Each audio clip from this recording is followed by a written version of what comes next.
This is T.Y. Jackson. United States Women's Champion Chelsea Green. How you doing, people? And I love pro wrestling. I love pro wrestling. Good morning, everybody. Good afternoon. Good evening. Welcome to the Brunch Gimmick. I am Laurence. Today we are live. Another big week in wrestling, as yesterday was AEW Wrestle Dream. Hi, I'm Maxine Dupree.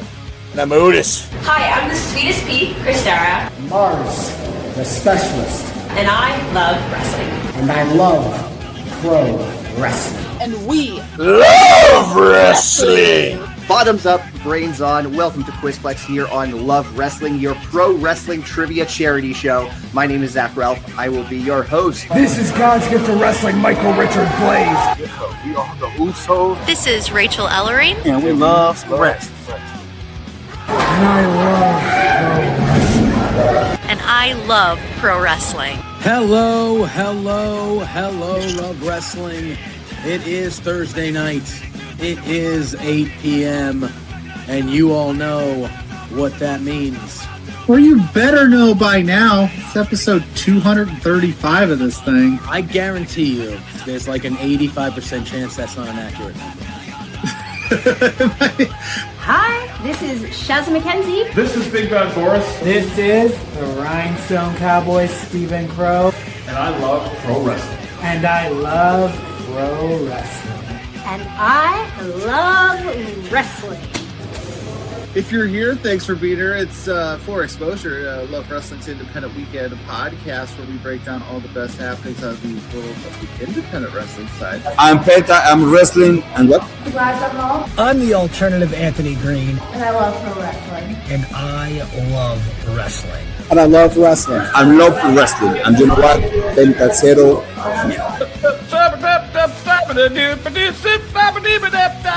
That's called scatting, kids. It is 8 o'clock p.m. Mountain Standard Time.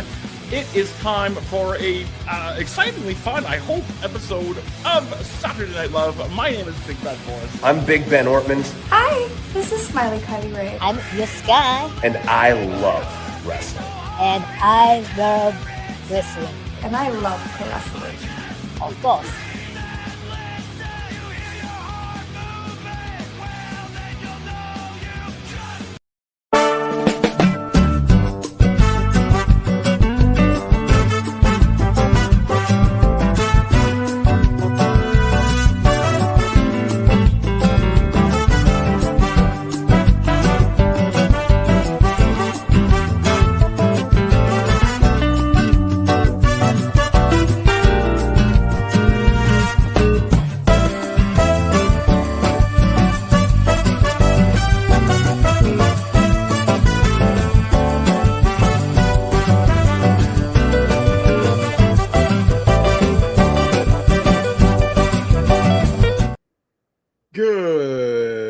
Everybody, good afternoon, good evening, wherever you're watching us from. This is the Brunch Gimmick. We are live.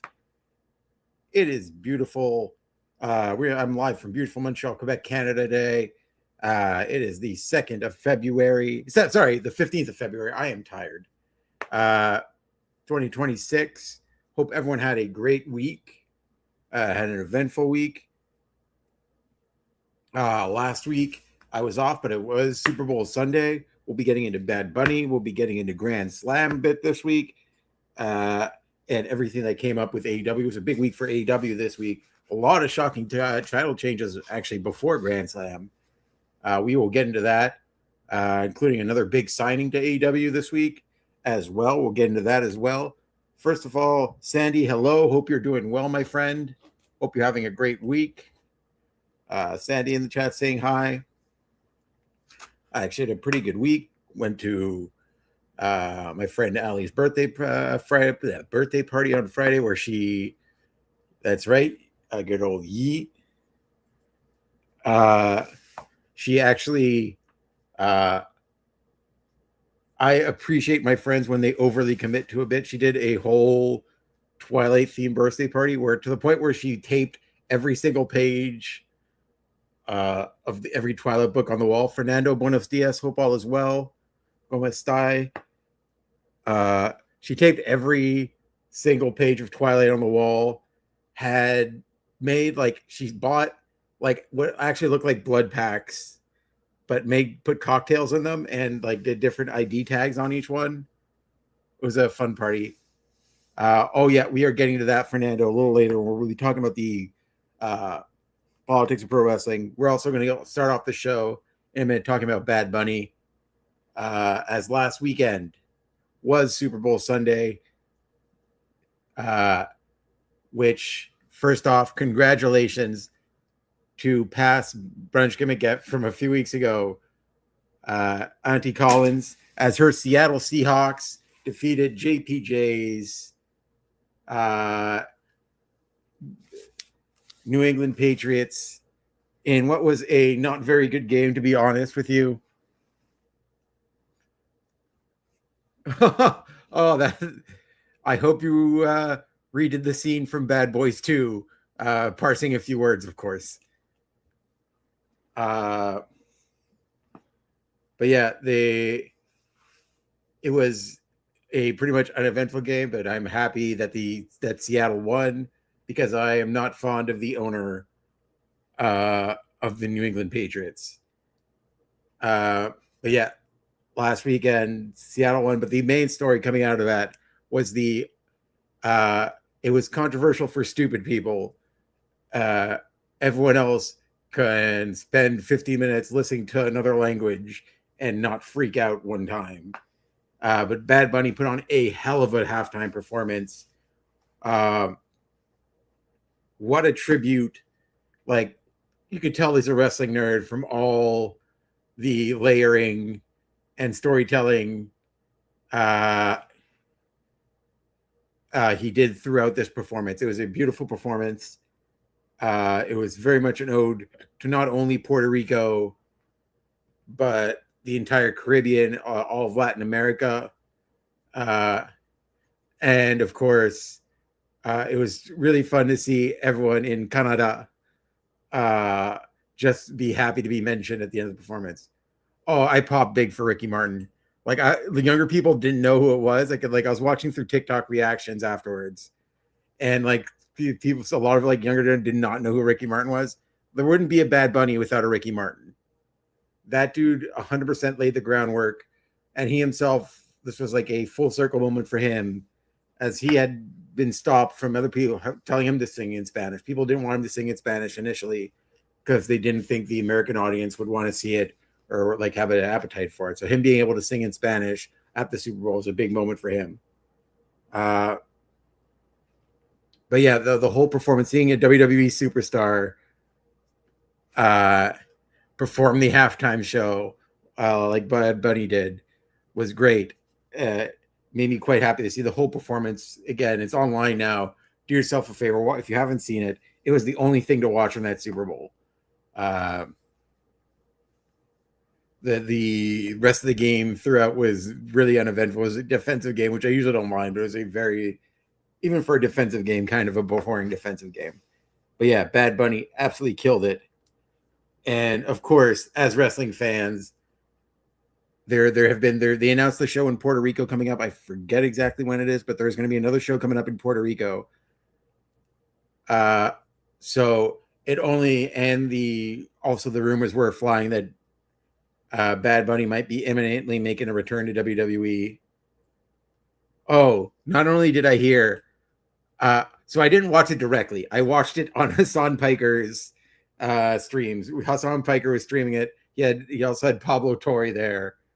And it was a disaster. It was so funny watching him. It's like seeing him like quickly pan back to the regular halftime show and just realizing everyone else is having so much fun and they are watching the most boring, like, stupid, I'm going to make myself a victim halftime show. Despite being a privileged, rich, white person, their songs were all like, I can't like like it was almost a parody of itself of how bad it was. Like Kid Rock flying his DJ back out to try to prove he's not lip syncing, only to prove he did in fact lip sync. And on a pre-recorded performance, it was a mess. Just another L for racists. Woke 2.0 is here. We're taking over. We're doing woke Sharia now. You're just gonna have to get used to it. But yeah, as wrestling fans, we immediately knowing I'm like, ideally, I would have liked to see him what he could have done as an appearance in AEW. I would have liked to see Bad Bunny do a one-off in AEW, personally. But I am excited that he will be back for at least like a few shows, especially more than likely at the Puerto Rico show. Because I think out of like celebrity guests, he has been sorely missed. I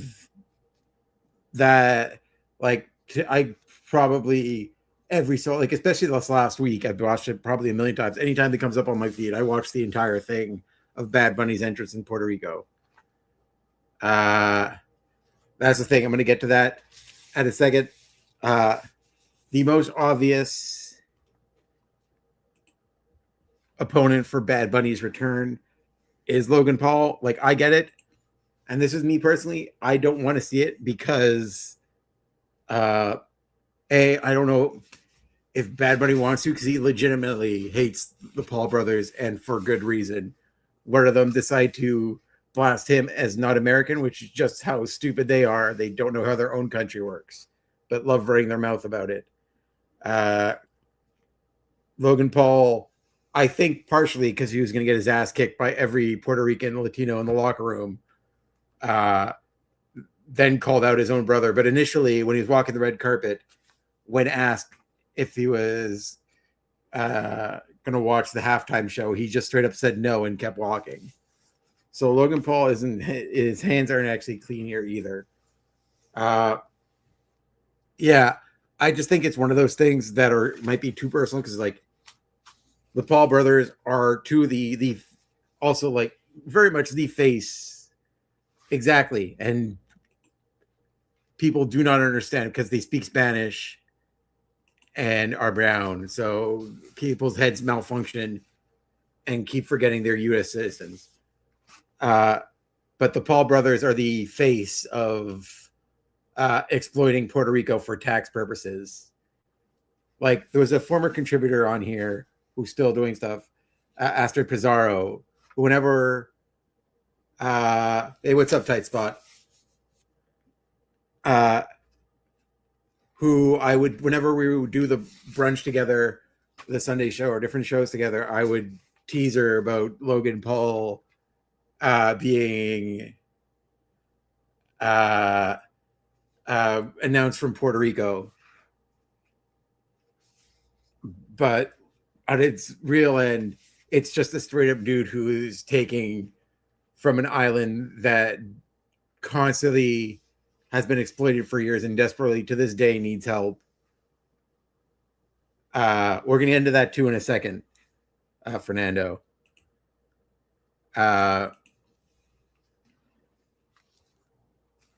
It's somebody who's just been straight up exploiting that island and that part of America for their own financial gain, because the tax rate is almost non-existent.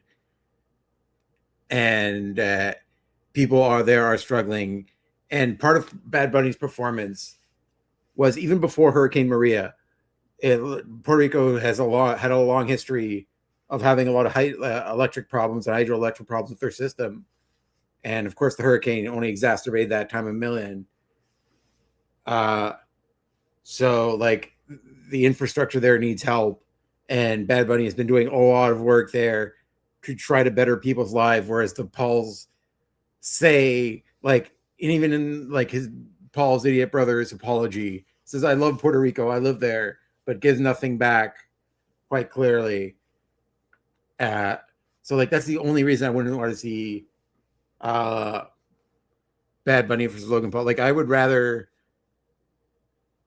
see like Bad Bunny versus Braun Breaker. Like, it's the obvious match. Like, it's the easiest match to build. I get it.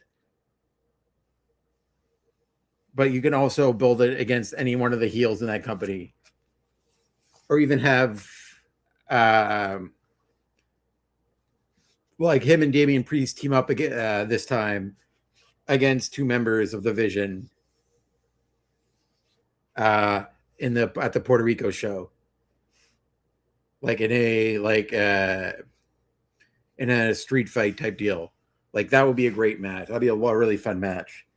And like I'm very excited for the possibility of Bad Bunny returning and what they can do with that, because the dude loves this shit so much. Like WWE better appreciate what they have, because the fact to have the biggest star in the world not only want to work with you once, but want to continually work with you, despite your company's politics towards his home, speaks volumes of Bad Bunny's character and how much he loves this shit. So I'm excited for the possibility to bring it back. Fernando brought up something I also wanted to talk about real quick. WWE this week was announced that WWE did have an emergency meeting because the ticket sales are down. And this is one of those things where it's literally like even one of these things are a very good reason, but there are 4 or 5 reasons why, and they're like very obvious. I don't know why this is that hard for them. Like I know, because it's a predominantly old white man run room who are in a bubble of professional wrestling and don't quite understand the outside world and just assume it is prices, but there are other contributing factors. Like first and foremost, the prices. People are getting priced out, especially that you're doing it for the second year in Vegas, which, yes, you can possibly get a hotel room for cheap because there is like heavy competition for hotel rooms and stuff for the week. But everything after that is so expensive. Not even counting the WWE tickets, but just everything outside that. Food, like food and drinks are insanely expensive in Vegas. Like you picked a very expensive city, and a lot of people were excited to go to New Orleans, which is a cheaper, still like not necessarily the cheapest city in the world, but still a cheaper city that also has other things to do there, has a lot of culture there. But yeah, and then you add in the extra thing of the WWE show and like WWE World, like those prices for those meet and greets are crazy. Or like at the bare end, $150. I think on the low end, you're paying $150 for a meet and greet or whatever at WWE World. So that's another expense. Like people can't afford that right now. So that is one of the one thing that just alone would cause low ticket prices. Also, the creative has been in a downturn this year. Everyone knows it. A lot of people have been talking about it. I think they're going to have an NXT show. I think just waiting a little bit, but I wouldn't be surprised if there's an NXT show. Like there's always one. So I'd expect an NXT show there. But yeah, again, if they don't have an NXT show, that's less value for your buck while you're there. Immediately. That's already, you're getting less for your dollar or for paying for your trip. Let's show, like, it's better for the independents, and I highly tell people to go see the independent shows that are there and the independent wrestlers that are there, because they're getting more bang for your buck for those shows too. But yeah, the fact the storylines are not as good this year and have been downturn, the fact that we are in storyline number 1 million of a guy in a hoodie attack somebody, and every like TV show ends in a disqualification because they don't want to take a risk and either push someone or like have somebody take a loss. Yeah, like I mentioned earlier, like the fact in Vegas, and Vegas is an expensive city in the first place. And like the third reason, and it's what, like, the reason that affects me the most is the political situation, both with ICE and just generally getting across the border now is harder. People are like, especially being a Canadian as well. Canada makes up the United States' biggest tourism group. It's the country, like quite obviously, that has the biggest amount of tourists go over to the States. And a lot of Canadians just generally do not want to finance the United States right now. And that's going to take a chunk out of their profits right off the bat. Like the fact that a country that, because of how close it is, a lot of Canadians, and the vast majority of Canadians at this point, do not want to support the United States in any way, shape, or form. Do not want to give their tourist dollars to them, which is also on the positive end. A lot more people have been spending their tourist dollars in this country itself. And Canada has so much of the stuff you'd see in the States, like a lot of the stuff in the wilderness. Like you can have such a good time staying here in Canada. We have such a beautiful country here. So I'm happy people are staying here and spending tourist dollars here. But a lot of Canadians, Alex,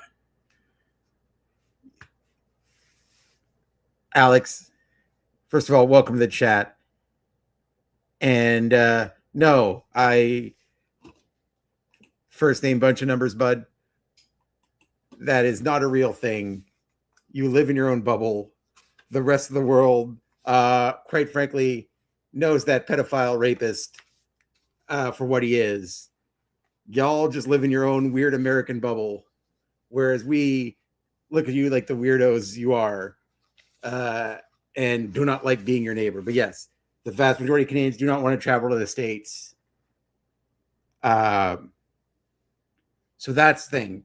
People from other countries, as well as people in marginalized groups, do not want to travel to the States because of ICE, because they're afraid they'll get harassed.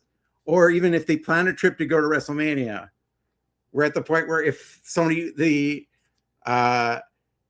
border patrol wants to, when you're trying to cross the border, when you're trying to cross the border, they can look into your phone and see if you have like one mean Trump meme, then they won't let you into the country. So you could pay money.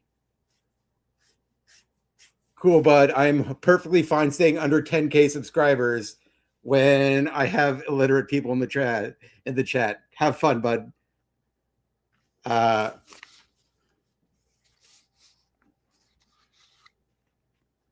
that the bootlicker is gone from the chat, like those reasons, like I've named 5 perfectly good reasons. And the fact that none of those might come up in this stupid little meeting because they don't want to piss off Triple H, who has close ties to the thing, or they don't want to mention that TKO doesn't want to change their pricing, is why this WrestleMania is probably not going to sell as well. Like that is 6 reasons that for any show would cause real damage. That's right, Tight Spot. Well said.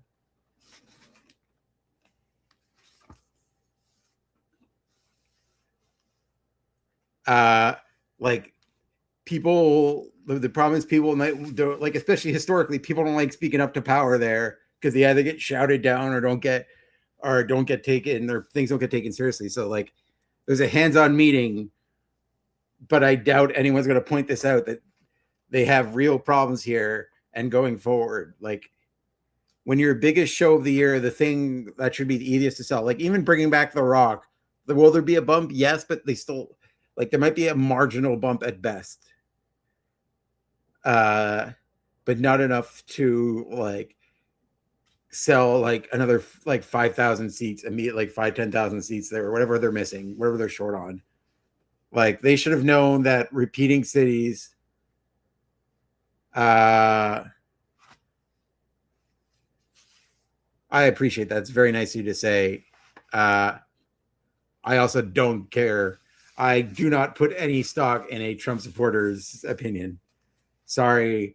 You're going to figure it out eventually or not. Who cares? But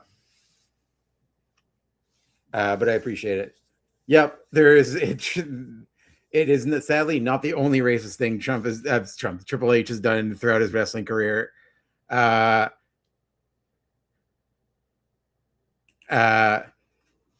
Like, let's not get into the whole Booker T angle that he did, which really, really does not age well. But yeah, like there's, like I just listed at least 5 very serious reasons why any show would sink, and it shouldn't be that hard for them to figure it out, to come up with those reasons. like some of those they can remedy, but they don't want to. Like they're not going to want to lower prices. They're going to. TKO is figuring out that WWE is not the UFC, and you can't keep price gouging people forever, and they'll take it because also unlike UFC, WWE has a very legitimate competitor that they can turn to that is offering cheaper prices and like a comparable TV product.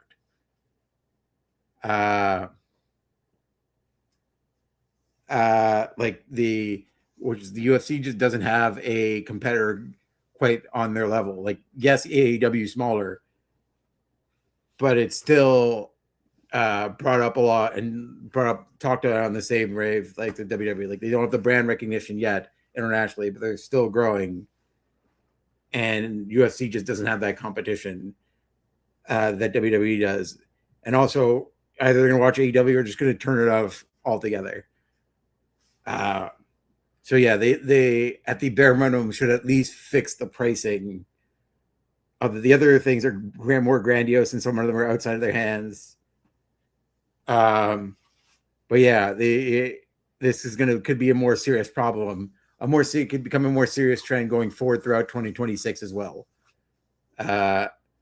Which WWE eventually is going to have to reckon with, especially if you're asking more and more for your fans. But outside of WWE this week, speaking of AEW, this was a big week for AEW this week. Not only do we have Grand Slam last night,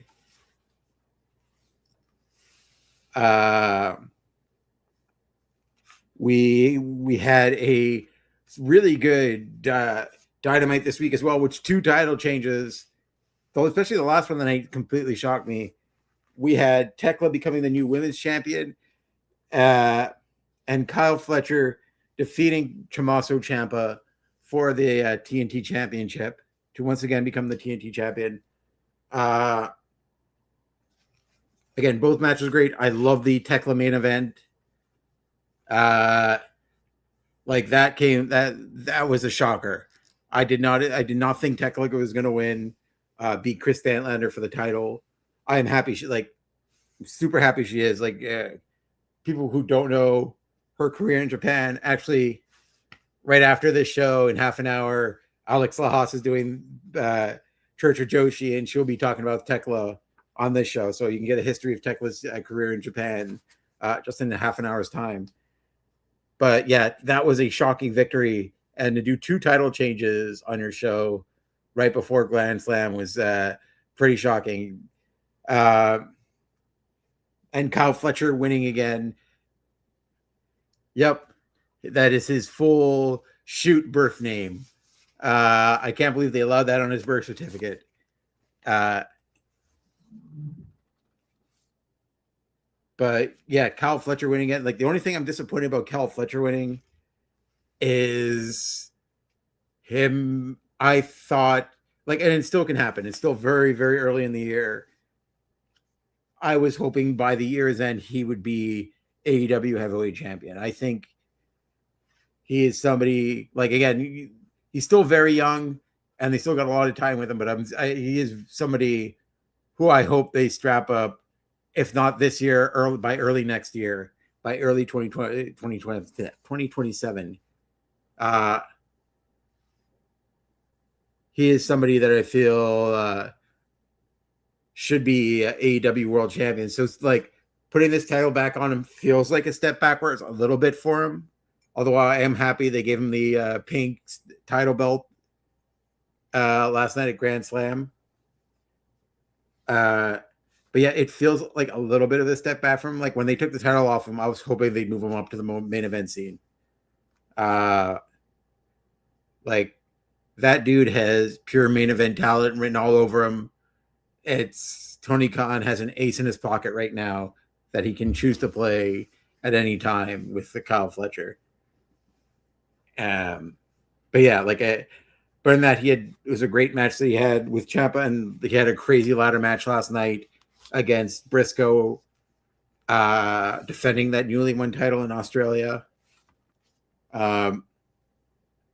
Also this week, Again, to backtrack a little bit, people bringing up ice in the chat.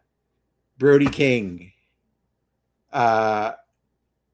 losing to MJF, which I wasn't a shock. I think everyone here in our chat and who'll be watching back later knows that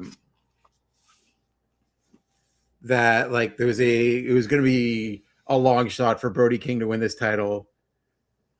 It sucks. Like he wasn't going to win, especially that it was a show that was going to be because of the time difference, was going to be taped and shown later on for the rest of the world. So like Brody King is one of those people again who has a lot of momentum behind him. Now has that sort of like underdog man of the people push to him. That is hard. That's not the thing you can manufacture. And that so many like there's a very almost Stone Cold Steve Austin-esque like working class people type deal to Brody King, where that's not a thing that can be replicated easily. And him being it's one of those things where just being yourself in WWE, just being yourself with the volume turned up, almost always works. And just Brody King standing up for not only just immigrants in general, but the immigrants in like people who've immigrated there who are on visas in his own company who cannot speak up. Like that's why it's important what he's doing.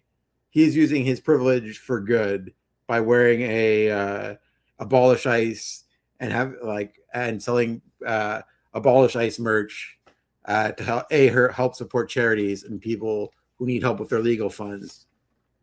But just standing up for a lot of people there who cannot speak out like that in that company, who are on visas, who are scared that if they speak up, and it gets the international attention, that when Brody King speak up, when it broke containment and went to every news site and every political stream, like political content creator and every different news site, if somebody who was on a visa in the States did that, they would very much be at risk of having their visa pulled.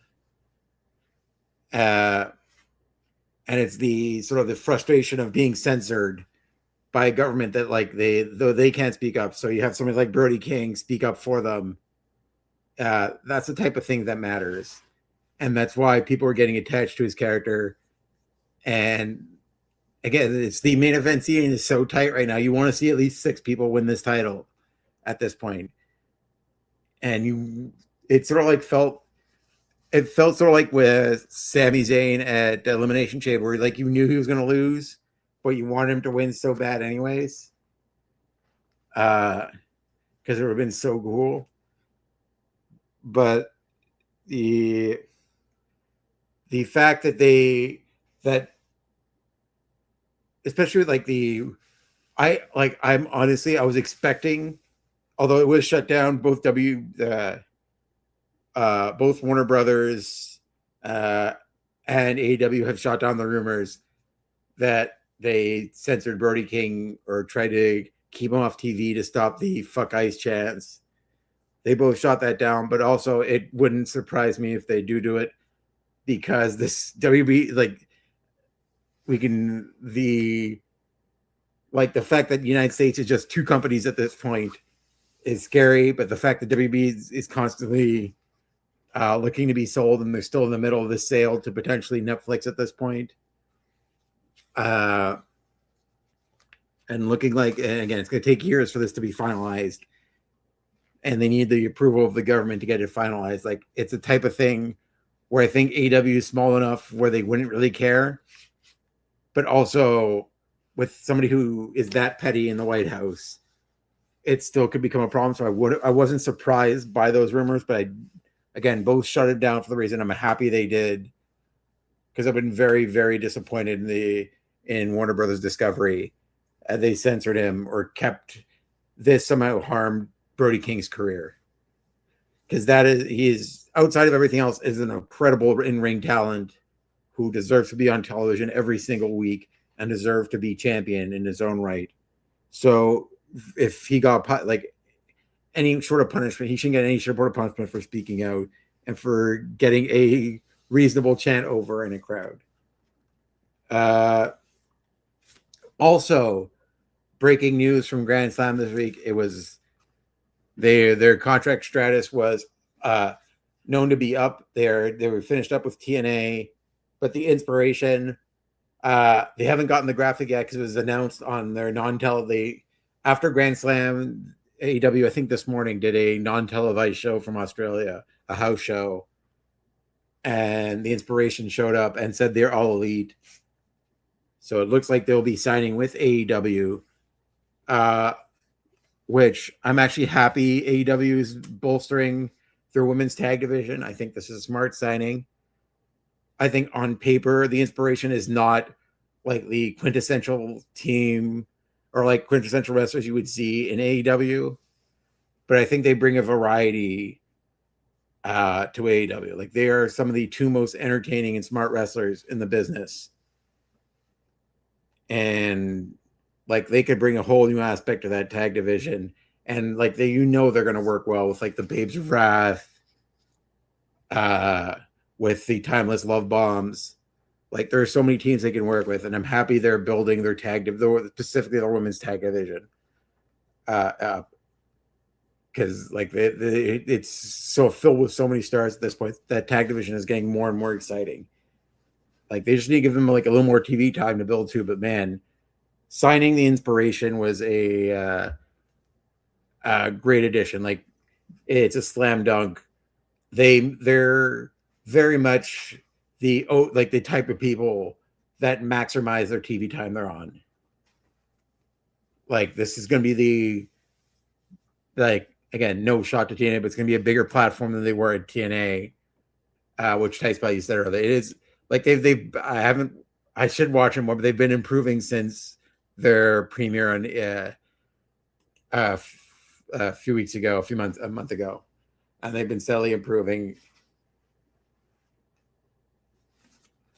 But yeah, like this is gonna be their outside of WWE, the biggest platform they've been on, like the second biggest platform they've been on, and I'm excited to see what they're gonna bring to this because it's one of those things where I'm happy Tony Khan is actually investing in the. I appreciate that.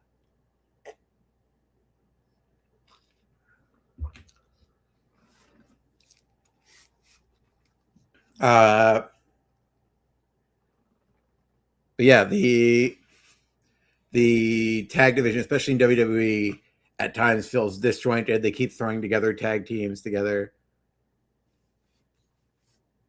Ooh, dang, I forgot her name. But another big, like tall woman on there. And I like the little like awkwardness between Ford and Bane too, as potentially Penelope Ford is getting. See if I can pull up her name. I completely forgot to write her name down. Let me see if you can. Lena Cross. Thank you. Who debuted during Grand Slam, attacking the Babes of Wrath after their match, after the Babes of Wrath retained. Oh, you saw her at WrestleCon. That's cool. Which, congratulations, Lena Cross, being officially all elite. She got the graphic with apologies to RJ City. But yeah, another good signing.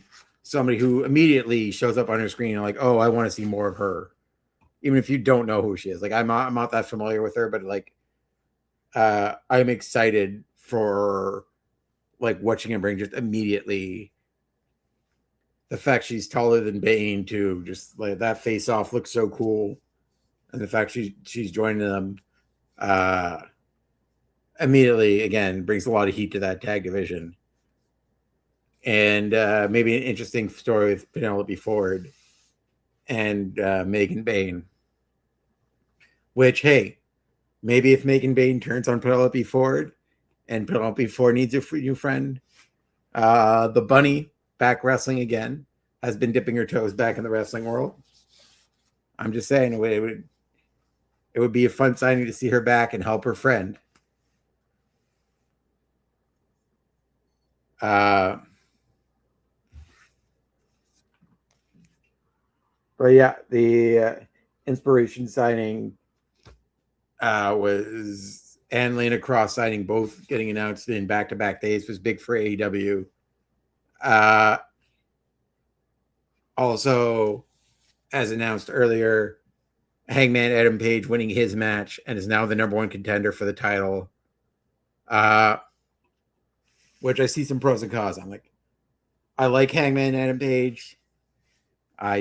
It's going to be a fun match between him and MJF, like it always is. But at the end of the day, it's one of those where I think Hangman's going to lose that match. I think it's quite clear he's going to lose that match against MJF. Like I don't put a lot of thing in it, and the also major downside to this is for the second straight time, a trios tag team is sort of being held up because one of their wrestlers is in the main event heavyweight title scene. Like we just saw with Samoa Joe, who is deeply embattled in the main event title scene. And then now with Hangman Page, which like I want to see them defending their trios title more. Like I want to see Jet Speed and Jet Set Rodeo. Yeah, and also the injury that Samoa Joe in concussion protocol right now. Sadly. Which, listen, I have legitimately I've been watching Speedball stream. I'm a mod on his channel as well. Like I've been watching Speedball stream since the first one. It is so surreal for me to watch like a quick aside joke that he made on his stream not only get over with the crowd at AEW and independent shows now whenever they showed up, but the fact it's made it onto a t-shirt. And just a throwaway joke he made quickly when he was thinking of names. And the fact it caught on, but it's also a name he can't really, like, they found a way to do it. I'll give him credit. The fact that they got it on a t-shirt without overtly saying it. But it is the type of thing that, like, as annoying and as much as I hate the what chant, at least the what chant you could monetize easily. Getting this over with the fans is hard to monetize, but so surreal being there from the first stream and watching a joke on a stream make it into AEW. It's just like, man, this dude's getting so big. And like, I'm so proud of that dude. But yeah, I just want to see them more. Like they've got this championship and I know they want to defend it more on TV. And like, it does suck for the trios championship. Because like, it is one of those times where, you do feel that like that AEW has too many titles, but it's just that they need to figure out what they're doing. Because like, I wish they found a different third person other than Hangman Page, because the Hangman Page is now pretty much always going to be in the heavyweight title picture on some level. Like if you're going to put the titles on Jet Speed, you should have found a different third to put the title on with. Again, like I always wanted to see Speedball with the title, and I'm happy he does. But like the trios title have been caught in a weird space right now, where they keep putting on with one guy in the main event scene, and it's frankly like harming the titles on a whole. Like it's just that Tony Khan has to invest more in that scene as well. Like it is harder because the trios tag title takes 3 wrestlers away from other storylines. So it is a harder title to like invest time into. Because you have one less wrestler to put over another, like to fit into one of those storylines. It's more moving pieces. But man, you like just brought in a thing from TNA.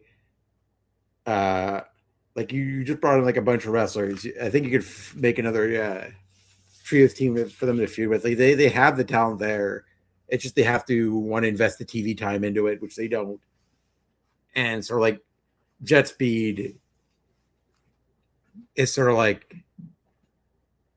yeah, there's like a bunch of different people in the back that they could have done it with. That they could have tagged them with or done it with. Like there's a lot of people. Scorpio Sky is a good shout. But there are a lot of people that don't have much TV time they could have added Jet Speed with. Like all they needed was Hangman Page to help them win that title. If you wanted to like insert Hangman Page in that feud with Samoa Joe. Like they could have gotten somebody else to tag with them and have Hangman Page help them win. But now you're sort of like stuck in limbo with that team. And it does take away from like it. It's one of those things that sucks a little bit that like these Jet Speed has reached like hit this sort of like career, this goal, one of the first goals for AEW. And now he's just stuck in limbo, waiting for Hangman to finish the story with MJF, which is going to last another like few months. And like, again, it's hard for Hangman to go back to the trios tag team title scene. Yeah, but in all fairness, so is the crowd. Like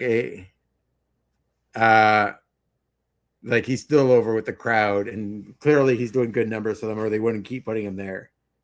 Because I think even Tony said he didn't see it at first. He didn't see Hangman as a heavyweight champion, but it was the crowd getting behind him, and also just like circumstances of like injuries and stuff,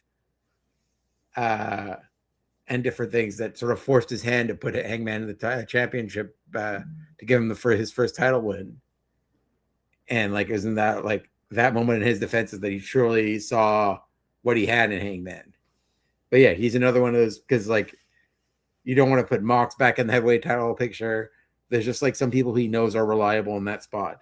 But again, I don't think Hangman is winning the title again this year. I think you could potentially have Will Ospreay, who's still getting teasers every week. He's going to be more than likely returning soon, since he's getting those teasers every single week. I think potentially Hangman loses, and after Hangman loses, Ospreay shows up, and that's going to be your match.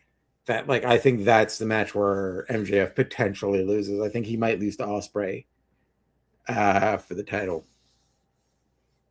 But yeah, like all in all, just a very fun week with AEW this week. Put on a that's I think the goal right there is Ospreay at All In. I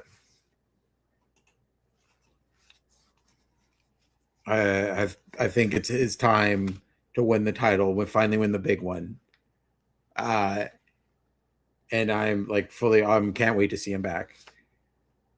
But yeah, that is going to pretty much do it for this week. We actually have a huge show coming up next week. I have a guest coming up on next week's show, and that will be live at 12 p.m. next week. Musician Adam Kirkup